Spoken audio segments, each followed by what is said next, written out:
જે રાજકોટ મહાનગર ઉપરાંતના સૌરાષ્ટ્ર અને કચ્છના ટોટલ 9 જિલ્લામાં આઈએમડી દ્વારા જે છે ઇન્ડિયન મેટ્રોલોજીકલ ડિપાર્ટમેન્ટ દ્વારા જે છે તાપમાનનો પારો 41 થી 42 ડિગ્રી સુધી જવાની શક્યતા છે નોંધાયેલ છે.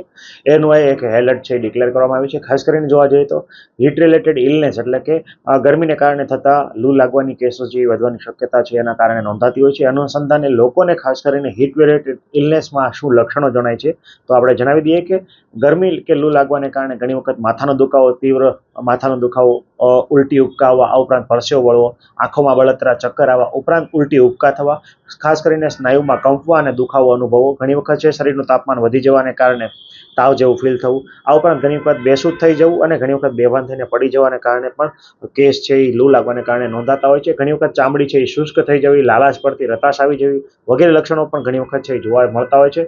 આ ઉપરાંત ઘણી વખત છે શરીર અચાનક જે છે અત્યંત પરસેવા વળ્યા પછી શરીર કોરું પડી જવું વગેરે જેવા લક્ષણો, મોં કોરું પડવું લક્ષણો વગેરે છે એ લક્ષણો છે એ મોટાભાગે જણાતા હોય છે. તો આનાથી બચવા માટે લોકોએ શું કરવું જોઈએ?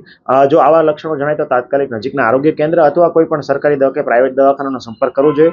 સૌપ્રથમ શરીરને ઠંડુ પાડવા માટે શરીરની ઉપર જે છે તાપમાન જે છે ઠંડુ કરવા માટે છાયામાં અથવા ઘરની અંદર આવી જવું ખૂબ હિતાવહ છે. ત્યારબાદ જે છે મેડિકલ ટ્રીટમેન્ટ લેવી ખૂબ જ આવશ્યક છે. આ ઉપરાંત છે લોકોએ આનાથી બચવા માટે શું કરવું જોઈએ? તો મોટાભાગે છે એ લૂ લાગવાના કિસ્સામાં બપોરના પીક અવર્સ દરમિયાન એટલે કે બપોરે 12 થી 3ના દરમિયાન સમયગાળા દરમિયાન જે છે આના કિસ્સા છે એ નોંધાતા હોય છે. તો આવી કોઈ પણ કન્ડિશન જણાય તો ઇમરજન્સીમાં 108નો સંપર્ક પણ કરી શકાય છે. આ ઉપરાંત જોવા જઈએ તો બપોરના પીક અવર્સ દરમિયાન જ્યારે તાપમાન વધવાની શક્યતા હોય ત્યારે લોકોએ બિનજરૂરી બહાર જવાનું ટાળવું જોઈએ. જો બહાર જવાનું થાય તો આખી બાયના એટલે કે સ્લીવના કપડાં જે છે એ પહેરવા ખૂબ જ હિતાવહ છે. આ ઉપરાંત શરીર ઢંકાય તે રીતના વસ્ત્રો પરિધાન કરવા ખૂબ આવશ્યક છે. બની શકે તો રંગમાં હળવા અને આછા રંગના વસ્ત્રો જે છે પહેરવા જોઈએ. જો બહાર જવાનું થાય તો ટોપી, ગોગલ, સનગ્લાસ ઉપરાંત જોવા જઈએ તો મફલર કે રૂમાલનો ઉપયોગ જે છે એ કરવો હિતકારક છે. શરીરમાં પાણીની માત્રા ખૂબ જ જાળવી રાખવી જરૂરી છે, જેને કારણે હાઇડ્રેશન છે મેન્ટેન રહેતા આપણે હીટ રિલેટેડ ઇલનેસ છે એ અટકાવી શકીએ. દર કલાકે ઓછામાં ઓછું 1 થી 1.5 ગ્લાસ જેટલું પાણી પીવું, સેવન કરવું ખૂબ હિતકારક છે. બની શકે તો બહારના અત્યંત ગળ્યા અને ઠંડા પીણા જે છે એનું સેવન કરવું હિતકારક નથી.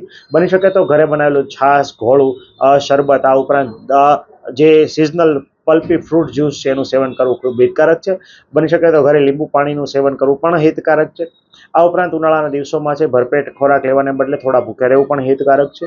આ ઉપરાંત ખાસ કરીને સગર્ભા બહેનો, ધાત્રી બહેનો કે જે ફીડિંગ કરાવતા હોય, આ ઉપરાંત જે છે એ વૃદ્ધો જે છે અને જે બાળકો જે છે, ખાસ કરીને એવા લોકો પણ કે જેને હૃદયની કોઈ બીમારી ચાલુ હોય અને દવાઓ ચાલુ હોય, જે લોકોને કિમોથેરાપી કે કેન્સરની દવાઓ ચાલુ હોય, એવા દર્દીઓ બિનજરૂરી છે બહાર જવાનું છે એ ટાળવું જોઈએ. અને ખાસ કરીને ઘણા વૃદ્ધો જે છે એ 70-60+ જે છે એમાં પણ એ લોકોએ બહાર જવાનું છે એ ટાળવું જોઈએ, જેનાથી આપણે એની પ્રાણઘાતકતાથી આપણે નિવારી શકીએ છીએ.